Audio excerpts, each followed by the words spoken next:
I took out my notebook from my very first days at ART. And the very first words that I wrote down were Jeremy Geidt, math class, September 17, 1987.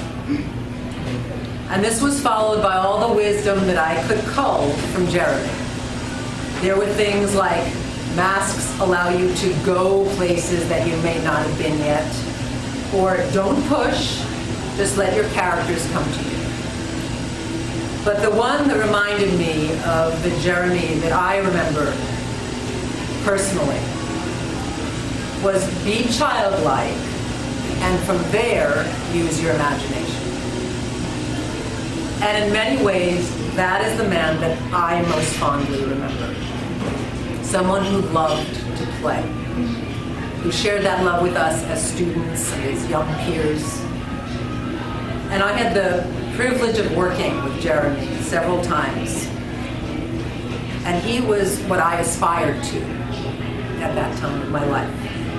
Someone who came in, did their job, brought both professionalism and fun to the room, and gave solid, wonderful performances time after time after time. Someone who wanted to learn and wanted to grow well after many others felt that they were beyond having to do that. And someone who loved. I remember him and Jan, and I would often look at them together and I would think about what a special thing they had.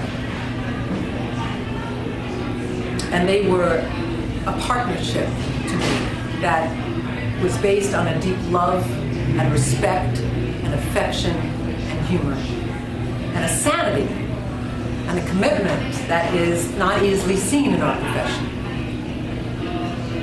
Jeremy was special.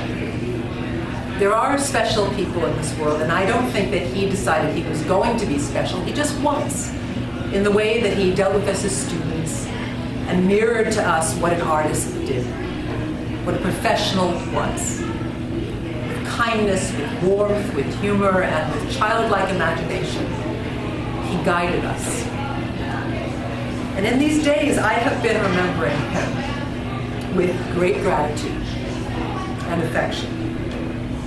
He was my first teacher at ART. And I'm sure he's up there doing a great job performing with all the actors that he's embracing now. That's what I have. What I associate most with Jeremy Geidt is surprise. He surprised me as a teacher in performance. I hadn't heard of him before I went to ART. He wasn't a legend like Bruce Dean or a star like Cherry Jones. And I suppose I didn't know what to expect when I met him. But then I was surprised. Even when Googling him today, I was surprised, delighted to discover some facts about him that I didn't know. That he was part of a satirical troupe known as The Establishment that toured Britain and was seen on TV in the US. There's a smiling, youthful photo of him with that troupe in Britain's National Portrait Gallery. You can find online, you should check it out.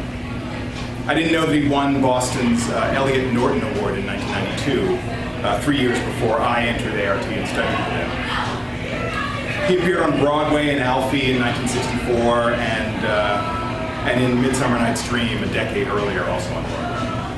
And IMDb lists 7 television series to his credit and several films, including Next Stop Wonderland and The Spanish Prisoner, directed by David Mamet. I didn't know any of that about Jeremy until today.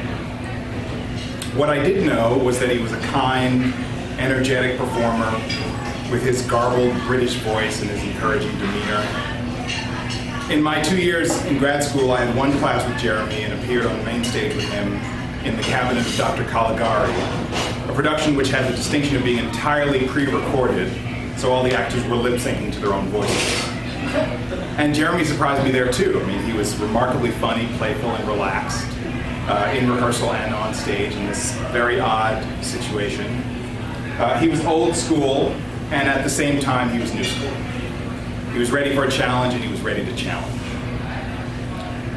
So today I went back to my ART materials. I graduated in 97. I still have a binder that has all these things in it, and 2 journals that I kept when I was in school. And I looked for evidence of my experience with Jeremy. First in the binder, nothing. There were a ton of handouts regarding voice and speech from Bonnie Raphael, but nothing from Jeremy. I knew I'd taken a math class with him, but there was no evidence of that. And then I turned to the journals, one for first year, one for second year, and I started reading random pages of my narcissistic but necessary ramblings. Somewhere in year one, I found evidence of my time with Jeremy in math class. One page, page 119, I numbered them. Jeremy's math class consisted of giving us masks. I want to say they were in some old school trunk or something, but I'm probably making that up. We put on a mask and we started walking around. Jeremy would sit in a chair and watch. Our physicality would change as we observed ourselves and embodied these characters, the character of the mask we chose. We interacted with each other in this way for the entire class. And then we talk about it, then we do it again. That was it.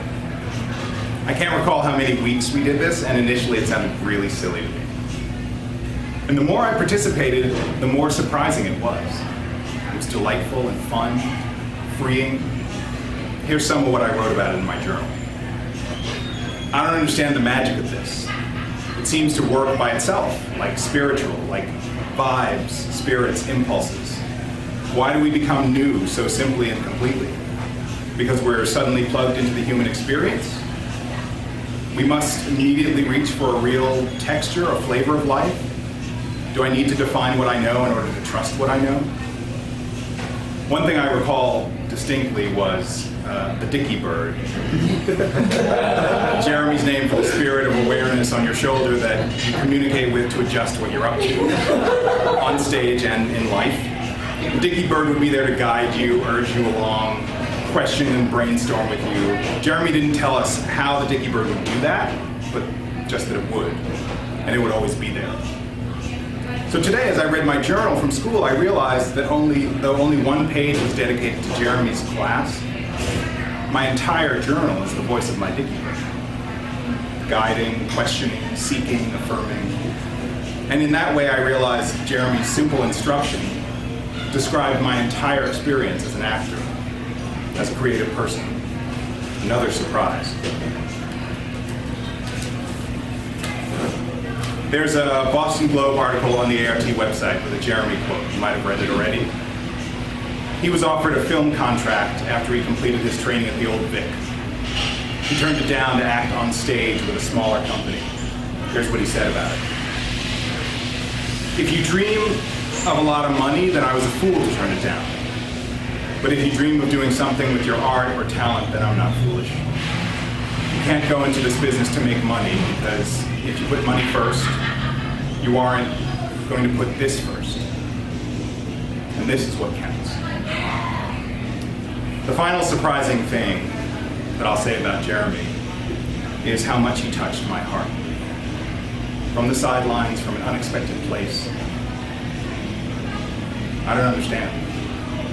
I didn't know him very well, and I knew him, and he knew me, and probably you. And I'm grateful to be surprised by Jeremy then and now.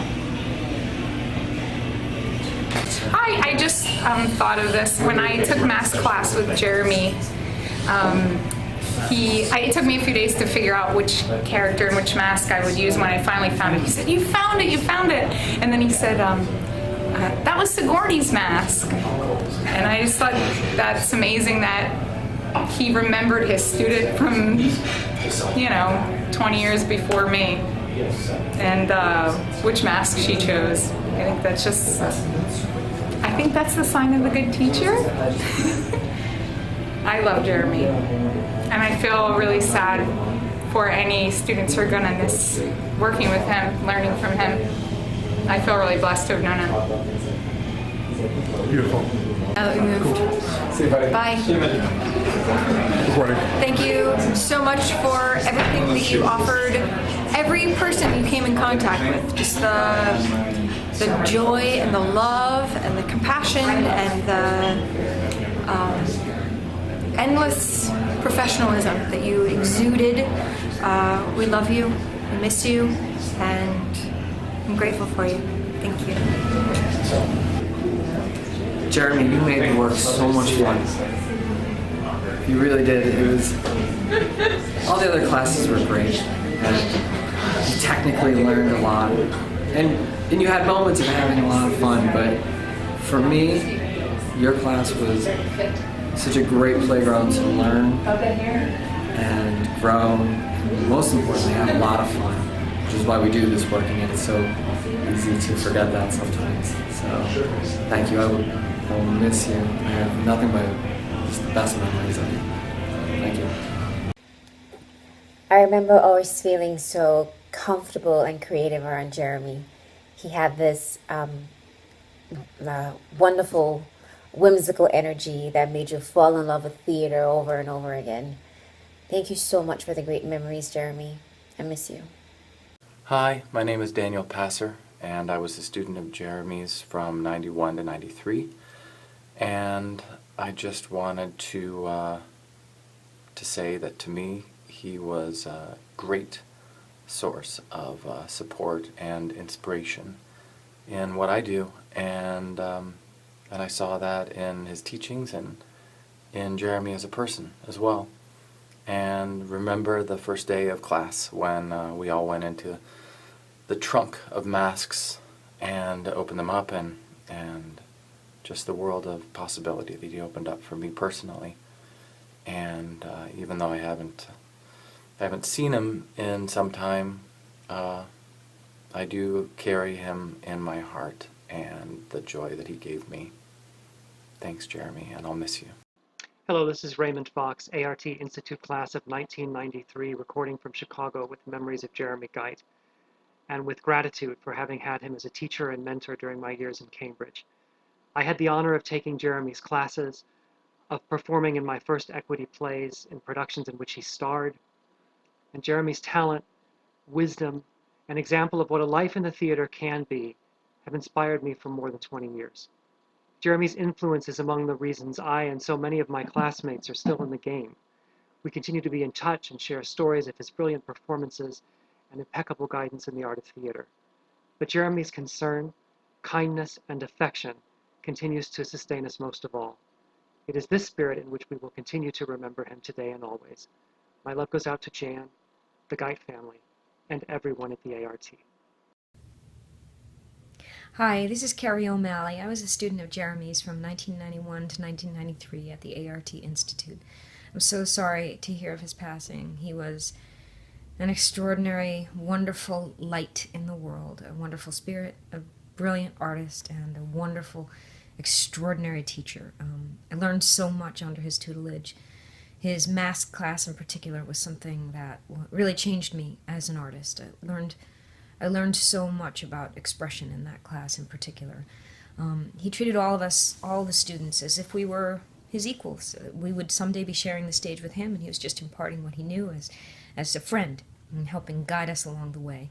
He gave a series of absolutely astonishing performances when I was there, from Shaw to Shakespeare to Pinter, and every single one of them, from the crazy great nutty comedy to the deep dark tragedy, he had so many characters in him, so many different people that lived in him that he brought to such vivid life on stage.